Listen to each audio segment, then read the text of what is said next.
paysanne. Bonsoir. Mais avant notre premier débat, je vous propose de partir à la rencontre des Indiens Quechua des Andes et de l'Altiplano. Le Pérou concentre à lui seul 90% de la biodiversité de la troisième plante la plus cultivée au monde et dont la consommation ne cesse d'augmenter, la patate. Plus de 4000 variétés de papas nativas y sont toujours cultivées par les communautés paysannes selon des techniques héritées des Incas, techniques qui apparaissent aujourd'hui comme incroyablement modernes et écologiques. Jacques Dechamps et Patrick Delamal nous invitent à prendre le chemin de l'Inca et nous entraînent jusqu'à la terre d'origine de la pomme de terre.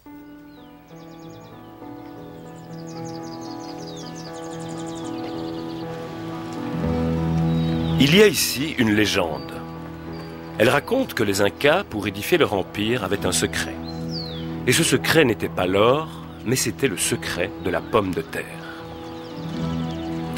C'était il y a très longtemps, et la papa, comme on appelle ici la pomme de terre, reste aujourd'hui la nourriture principale des peuples Quechua et Aymara, les descendants des Incas. Première étape de notre voyage dans le temps et dans l'espace, Miraflores. 600 âmes qui vivent de l'agriculture et de l'élevage à 3000 mètres d'altitude et l'une des 2000 communautés indiennes du Pérou. Edgar Wanan est notre guide pour ses premiers pas. Il est architecte et spécialiste des civilisations indiennes du Pérou. Mais pour suivre le chemin de l'Inca, il faut d'abord grimper.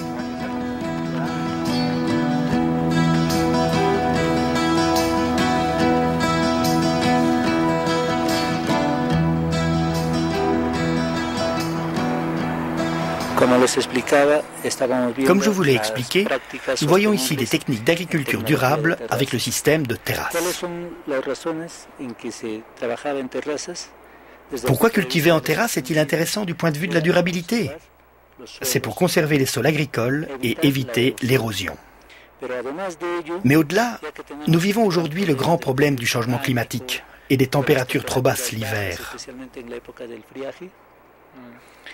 Vous voyez ces murs de pierre? Ils servent en fait à accumuler l'énergie solaire durant la journée pour que pendant la nuit, ils irradient et puissent empêcher le gel qui tombe sur les terrasses agricoles d'endommager les semailles.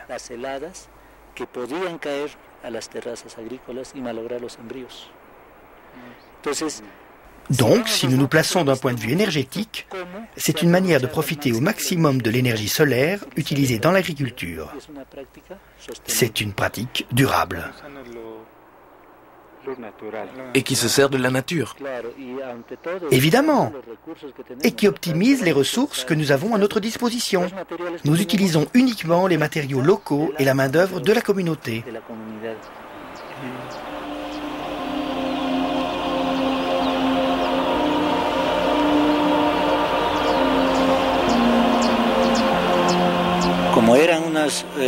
À l'époque, ceci était une région de grande production agricole qui fournissait des vivres jusqu'au silo de l'Inca.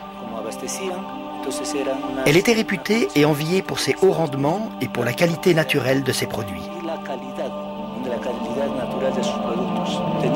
Il y avait une grande abondance de produits et de cultures différentes d'excellente qualité. Il fallait donc se protéger de toutes les convoitises. Et donc ce village avait toutes les caractéristiques d'une vraie citadelle. De plus, nous pouvons voir ici comment ils avaient séparé les fonctions, avec une zone de production, la zone de logement proprement dite, et dans la partie la plus haute, la zone de cérémonie.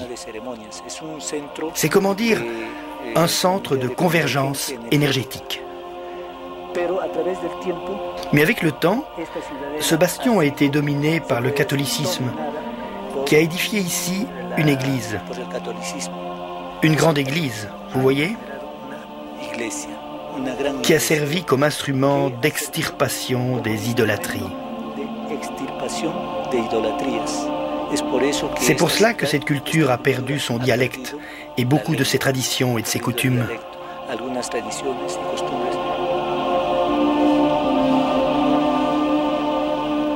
Deuxième étape de notre quête sur le chemin du secret de l'Inca, Cusco.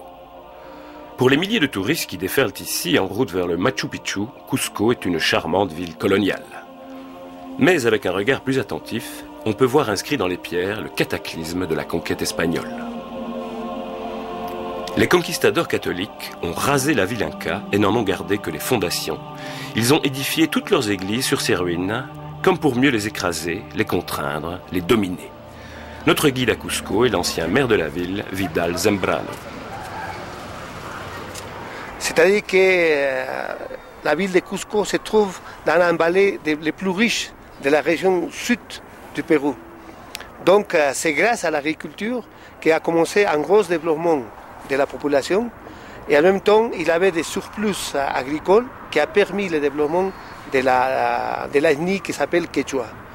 Donc après les Incas ils ont commencé à développer, finalement ils sont arrivés à construire un empire qui est arrivé au nord jusqu'à la Colombie et au sud jusqu'à l'Argentine actuelle.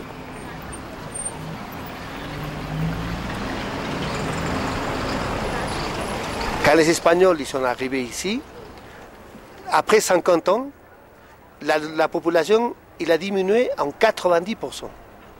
C'est-à-dire, en gros, il avait 10 millions d'habitants et en 1570, il restait seulement 1 million.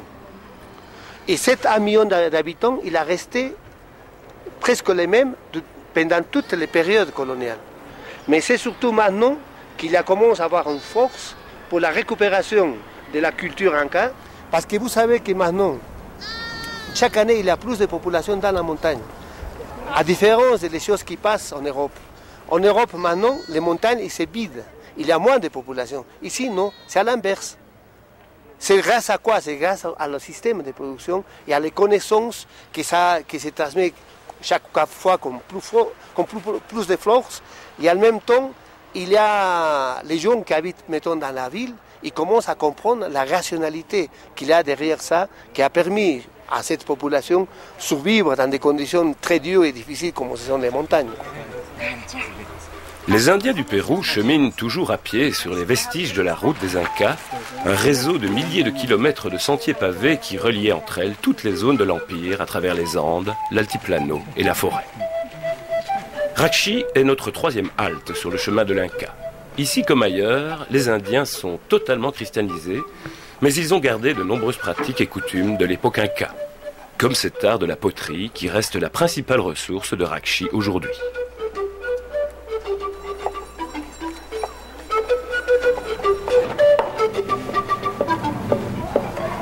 À première vue, Rachi n'est rien qu'un modeste village de potiers à mi-chemin entre Cusco et le lac Titicaca.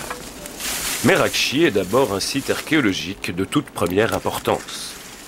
Rachi, Pisac, Moray, 3 sites Incas sur notre chemin pour comprendre les principes de l'économie et de l'agriculture des Incas. Manuel Silva est archéologue et conservateur du site de Pisac.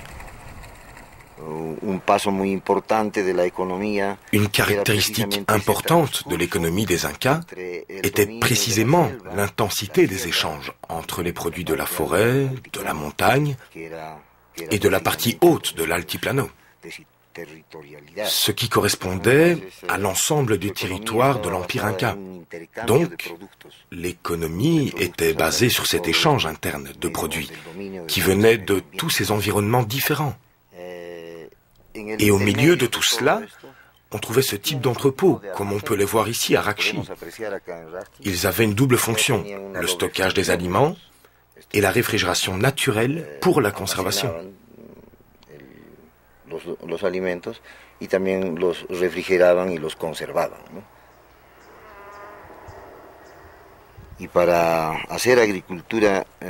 Et pour faire cette agriculture, ils maîtrisaient leur environnement, grâce à la construction de ce qu'on appelle ici andenes. Ces terrasses avaient de nombreuses propriétés. Ce sont des microsystèmes écologiques qui étaient situés à différents niveaux d'altitude. Les Incas pouvaient ainsi maîtriser la culture de très nombreuses espèces végétales.